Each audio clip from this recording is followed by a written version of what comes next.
So let's start with the first theme now. As we have four defects, we need the Vedas. So many people feel that there is no need for us to actually refer to scripture, because scripture in and of itself is just some body of knowledge that was written by some sages long ago, and we don't need that right now. However, the scriptures are the word of God, and as the word of God, they are eternally relevant.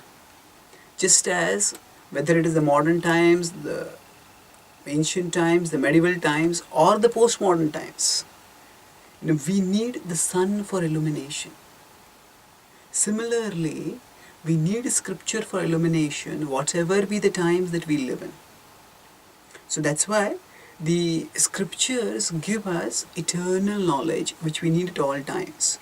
Now, the need for the scriptures can be understood in various ways.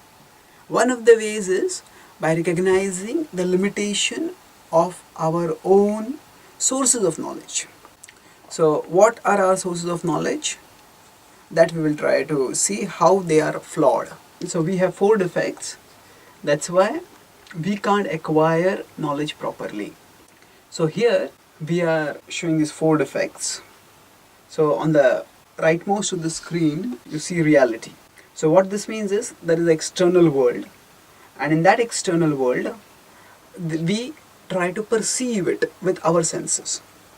Now there are four progressive limitations to our knowledge which make it more and more difficult for us to understand things. So the first problem is that our senses are limited. So because our senses are limited, we can't perceive things clearly. So to understand these four defects, we can envision four sets of doors in front of us. Now, if all the four doors are open, we can see clearly what is ahead. If one of the doors is closed, then we can see less. Now, if like that, the second door is also partially closed.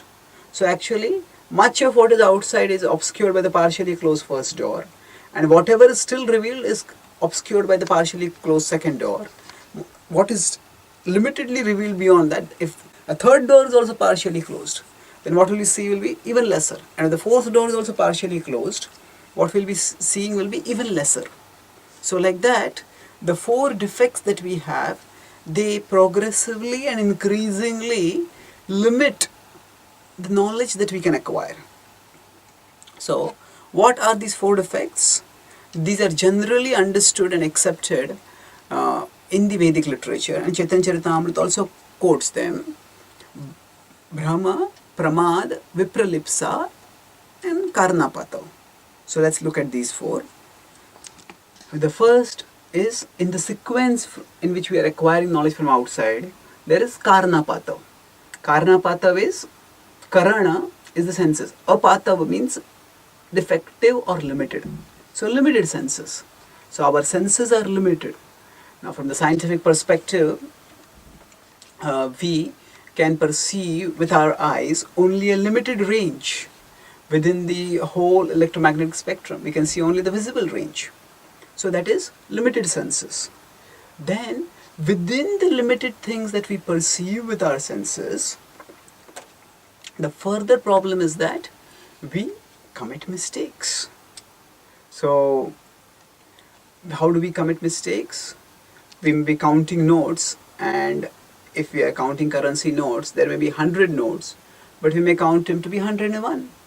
So we are using our fingers and we are counting, but we don't see properly. We don't count properly. So we all commit mistakes in various ways. That means beyond the limitedness of the senses, adding to the limitedness of the senses is that we commit mistakes. So the second defect. Then after that, there is a tendency to be illusioned. That means we are unconsciously error prone. So when we talk about mistakes, it is conscious. But illusion, the tendency to be illusioned,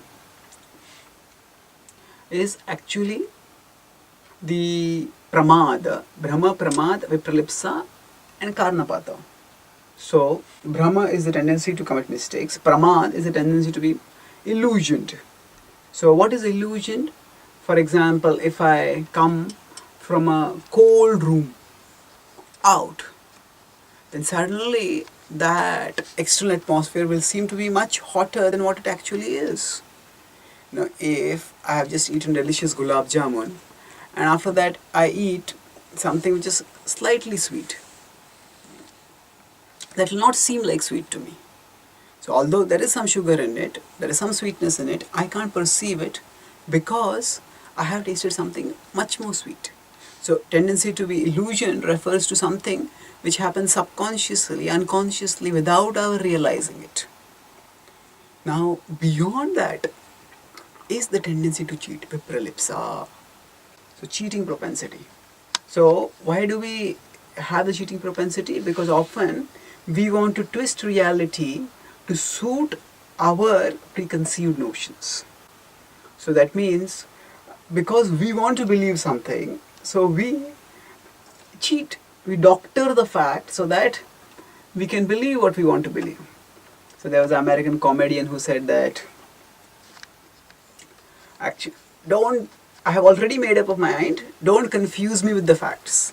So don't confuse me with the facts. And the question begs itself, how have you made up your mind?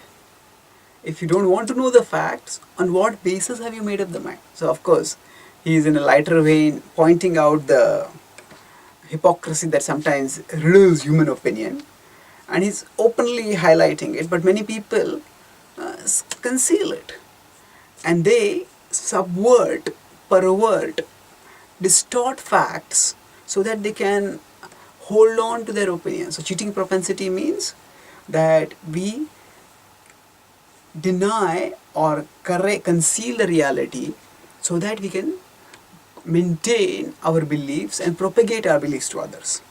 So let's look at this from another perspective, these four defects, to see how they progressively limit us and how they lead to illusions and delusions. So for example, if we could say that we have limited senses. So if you want to look at the world and say, where did this come from? This whole world is so complex. From where did it come?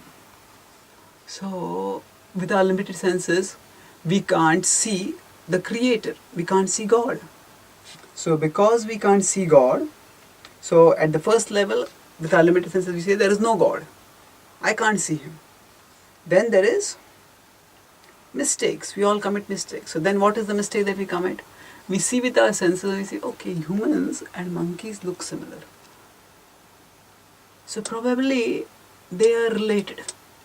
Maybe one came from the other, humans came from monkeys, or both came from some ancestor. So basically, we start speculating. Now, what is the mistake over here? The mistake is based on external perceptions. If we just look at the externals, and we have similarities, but internally, anatomically, there is such difference. Intellectually, there is such difference. So, we conclude, because we don't see any designer, there is no designer. And after concluding that there is no designer, the next step that we do is, we assume that it has come about by chance, by natural selection. And what is the illusion? Illusion is, we go further, and we start thinking, okay, humans look like monkeys. So, monkeys scratch their head, we humans scratch our head. Monkeys wink, we humans wink. Monkeys make faces, we make faces. So probably, humans must have come from monkeys. Monkeys were walking on all fours. Monkeys came up, the tail disappeared, and Homo sapiens came out. So this is a fairy tale. But what happens is, we are put into illusion and we believe the fairy tale. And then after that, there is a cheating propensity. What is the cheating propensity? That even when there is evidence that contradicts such fairy tales, we deny that evidence. And even when there is evidence of the antiquity of the human race, we conceal that evidence. And that's how we maintain our faith in our pet beliefs. So one of Srila Prabhupada's scholarly disciple, Dutta Karma Prabhu, has written about the extensive evidence that counters the theory of evolution that has been subverted and concealed, which is so that the theory could be believed.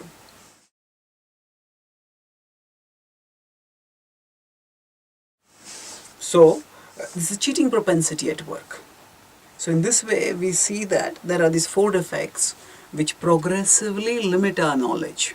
So first of all, in the totality of reality, our senses can allow us to perceive only little of it. And with that little which we perceive, within that we commit mistakes. Within that, whatever we are able to perceive without committing mistakes, we go into illusion. We inadvertently, unconsciously commit mistakes. And within what we are able to see, within that also, we succumb to the cheating propensity. And because all of us have these four defects, so we by ourselves cannot acquire perfect knowledge. We need some other source of knowledge. So what is that source of knowledge? That is the Vedas. So now Srila Prabhupada goes on and gives an explanation of what is the Vedas.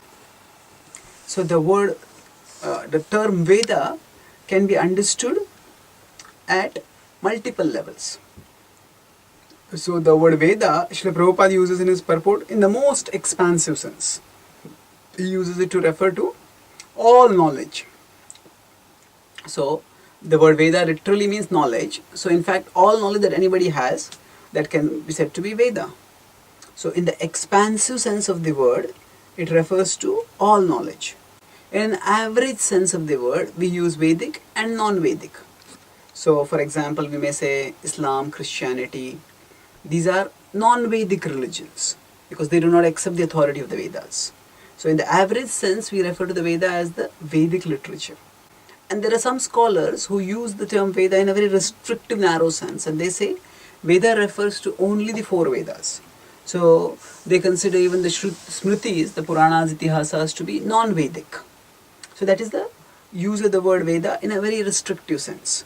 Now, let's go back to the overview. So Srila Prabhupada talks about Vedas give universal and axiomatic wisdom. So, what do we mean by universal and axiomatic? Universal means that which is applicable at all times. As I discussed, the sun illuminates at all times. And axiomatic means it is implicitly true. So, because it is the word of God, it is true.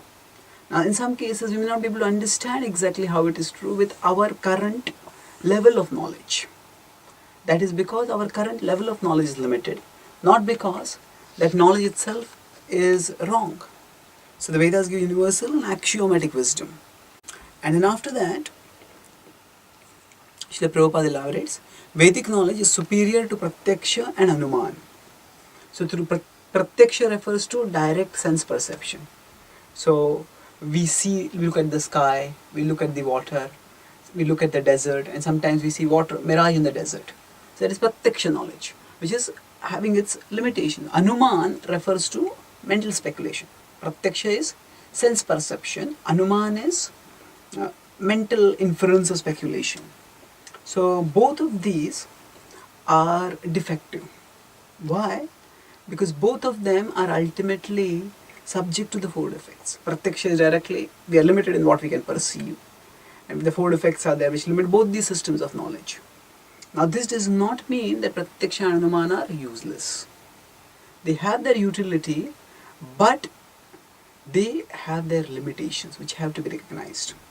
So in Western schools of thought, Pratyaksha and Anuman are sometimes referred to as empiricism and rationalism. So empiricism refers to that which is empirically perceived.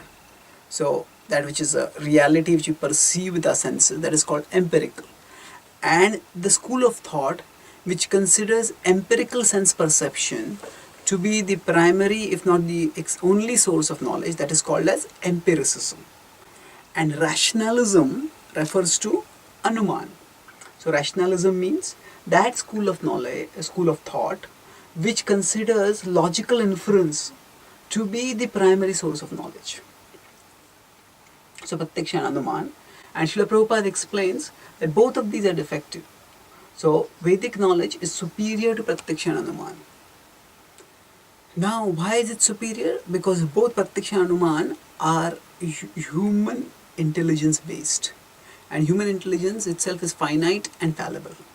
Whereas the divine intelligence, the intelligence of God, is infinite and infallible.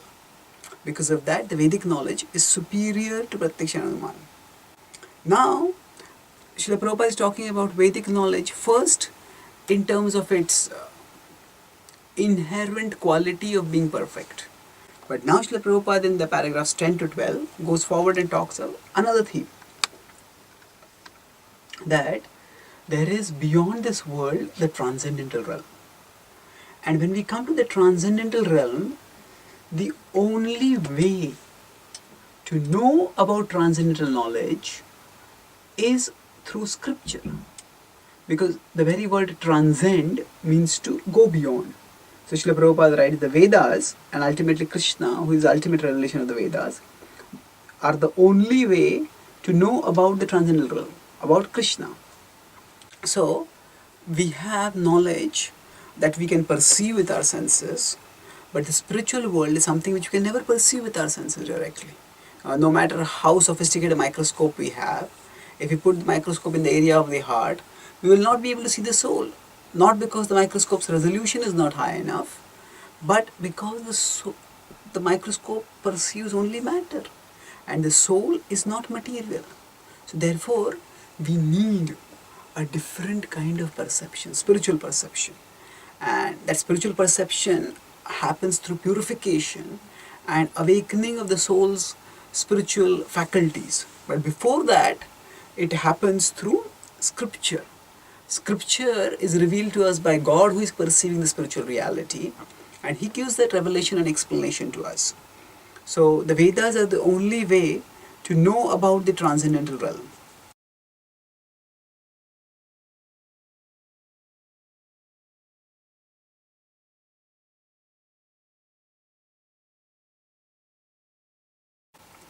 So we can talk about the Vedic knowledge in three terms now.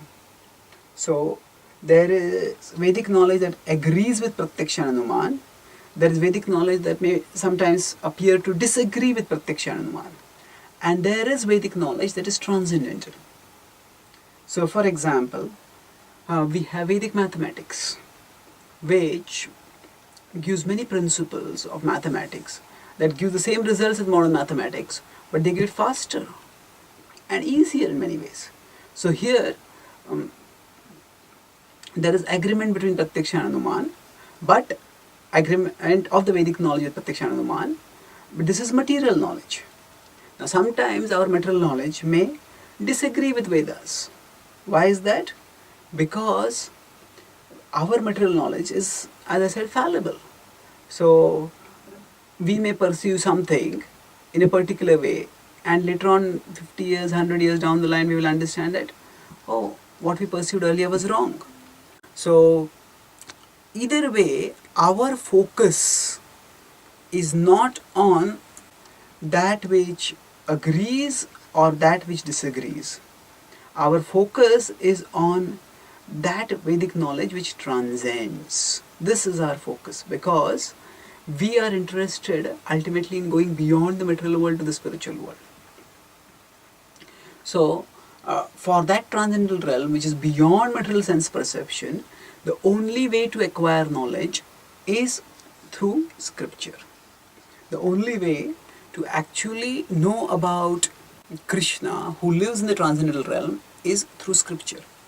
So it's just beyond material proof and material disproof, that there is a spiritual world beyond the material world, and in that there are multiple planets, and that the topmost planet is Krishna Loka. In that, God in His highest manifestation as a bluish black cowherd boy exists, playing a flute and wearing a peacock feather and herding cows and dancing with cowherd girls. Now this is something which is just beyond the scope of any microscope or telescope. So this is the knowledge that transcends, and it can neither be proven nor disproven by science, by Pratyaksha or Anuman. So our ultimate goal is to focus on that knowledge. And how do we focus on that knowledge? By actually studying about that knowledge through scriptures. But essentially, we need to focus on scriptural knowledge that is transcending the material sources of knowledge. because that is the essential revelation of the Vedic scriptures, what the ultimate goal of life is. And Srila Prabhupada makes that clear in the next paragraph, that Krishna is the ultimate goal of the Vedas. That Krishna is the person who is to be known through all the Vedas. How is that? As we discussed earlier in this class, Vedaischa sarvairahameva vedya. That the Bhagavad Gita clearly says that by all the Vedas I am to be known. In fact, Krishna goes on further in that same train of thought in the 15th chapter. This verse is 15.15. Krishna goes forward and he says that one who understands this truth about me, such a person knows everything. In 15.9 it says, Yoma meva sammudho janati purushottama sa sarvavid bhajati mam sarva bhavena bharata. Such a person, one who studies and understands the Vedas and knows through them that I am the ultimate goal, I am the supreme person, it is I who am to be known, such a person is Sarvavid, knows everything. So, how is Krishna the ultimate goal of the Vedas? From the external perspective, somebody may say that the name Krishna is not mentioned itself in the Vedas. That is not entirely true. Actually, there is a whole Gopala Tapani Upanishad, one of the important Upanishads, which is devoted to Lord Gopal. And there are even in the Vedas themselves, there is Devaki Putra Vasudeva mentioned over there. So it's not that the Vedas do not have any reference to Krishna, but we have to understand that each book has a particular purpose, and that purpose is served by that book's focus. So when we want to study a particular book, we have to understand what is its focus. Then we will be able to get a clear understanding of where it stands in the Vedic context. So there is, in the broad body of Vedic knowledge can be divided into three sections. It is Karma Kanda, Jnana Kanda and Bhakti. So Karma Kanda talks about primarily Dharma, Artha, Kama. It hints towards moksha, but not much about moksha. So Karma Kanda, as is, the word is karma. Karma refers to action. Now, of course, the Vedic scriptures do talk about action in a religious context. So the Vedas primarily talk about Karma Kanda. They talk about material religiosity which will give materially good results. That means if a person practices religiosity, dharma, then what will that person get by that? Artha and Kama. So that's what everybody wants in life. People want artha, people want sense gratification, that is Kama. Money will help her to get sense gratification. So people want artha and Kama. So the Vedas tell us that yes, you want that, practice religion, and by that you will get artha and Kama. So now when the four Vedas focus on this particular tripartite goals of life, Dharma, Artha and Kama, then naturally the characters that they will describe and glorify will be accordingly given. So that's why the Vedas glorify Indra a lot. Why? Because Indra is the model for those who want to do Dharma, Artha, Kama. The Vedas describe that Indra did a lot of yajnas when he was on earth, and by doing all those yajnas he became qualified to become Indra. So we will discuss what is the purpose of Karma Kanda later, but the point is that every book, even within the Vedic canon, has a particular purpose. So for example, if we have a jail manual within the Indian country, now the jail manual may not mention the name of the Prime Minister of India. Why? Because that is not relevant for the people who are living in the jail. And certainly if the Prime Minister of India has a nickname, say he is called by his mother or his brother as Manu, as a shortened name, then that name will obviously not be found in any official book, a book which is the literature for the prisoners, which gives guidance for them. Similarly, Krishna is a very intimate name of God that is not found within the Vedas directly, although there are hints towards it, there are good pointers towards it. But the focus of the Vedas is Karma Kanda, and for that purpose they focus on Dharma, Artha, Kama. Of course, Vishnu is mentioned there in the Vedas. Why? Because Vishnu is more or less God in an official mode. Vishnu is God as administrator. Vishnu is God who accepts the sacrifices of Yajna. Vishnu is the God who is invoked by all the Devatas when they are in danger. So in this way, the Vedas do talk about Vishnu, but ultimately the Vedas lead towards Krishna. How? Through this progression. So if you imagine an axis, there's x-axis, there's y-axis. So now along the y-axis, the negative side is material things, and the positive side is spiritual things. So karma kand is all on the negative side, moving towards upwards, towards the positive side. That means people want to do materialistic activities. Many people do sinful materialistic activities, but the scriptures say whatever material results you want, you can get them by doing pious activities, by doing activities that are meant for getting material results, but in a pious way. So that's what is the focus of the Karma Kanda. Now after that Karma Kanda, there is Jnana Kanda. In the Jnana Kanda, the Upanishads are the primary literature. And here the need of philosophy is recognized. Okay, even if I do the yajna and go to heaven, what will I attain by that? The heavens are also temporary. Those who are in the heavens will also die. I have to understand my spiritual nature. And that spiritual nature is talked about in Jnana Kanda. The Upanishads primarily talk of the absolute truth in negative terms. That means everything that was attractive for the karmakandis, that is negated, rejected and subordinated in the Upanishads. That means they say, okay, you are attracted to forms, you are attracted to names, you are attracted to people, you are attracted to big planets and worlds and kingdoms. But what is the use of all this? It's all temporary. It's all ultimately going to be the loss. The Upanishads focus on detachment, and they slowly create the foundation by which people can eventually understand spiritual knowledge in its positive aspect, its aspect of Krishna, God as a living, loving person who conceals his godhood so that he can reciprocate love.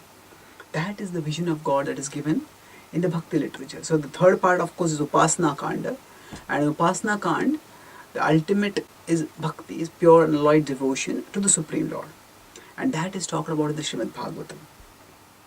So when Srila Prabhupada says all the Vedas are meant for Krishna, the Vedas may not directly talk about Krishna, but they are progressively leading everyone towards Krishna. And that is the purpose and perfection of the Vedic literature. So this is the progression. First, people are atheistic. They are told, you want material things, you will get them through the Vedas. Do Karma Kanda. Then when they start developing faith in the Vedas, then they are introduced to the next stage, that is the Upanishads. They say, what is the use of getting material things? They will all be lost. Even if you go to heaven, that will be temporary. Inquire about spiritual things. That's what the Upanishads do. Reject the material, turn towards the spiritual. And then in Upasana Kanda, culminating in Bhakti, in the Srimad Bhagavatam, spiritual things are not just the opposite of material things. They are not just the rejection of material things. Spiritual things also have variety, beauty, their own wonderful reality. And there is a reciprocity between the souls and the all-attractive Supreme Lord. And that entering into the reciprocations is the ultimate goal of life.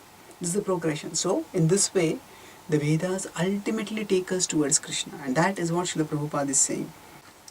And then Srila Prabhupada concludes his lecture over here, which is the introduction to Ishopanishad, by giving a brief overview of the history of the Vedas and how their essence is the Srimad Bhagavatam. So that is what I was talking about here. That essentially, when we talk about spiritual knowledge, we are talking about knowledge that is beyond material. So the scriptures do give us material knowledge so that we develop faith that this works even at a material level.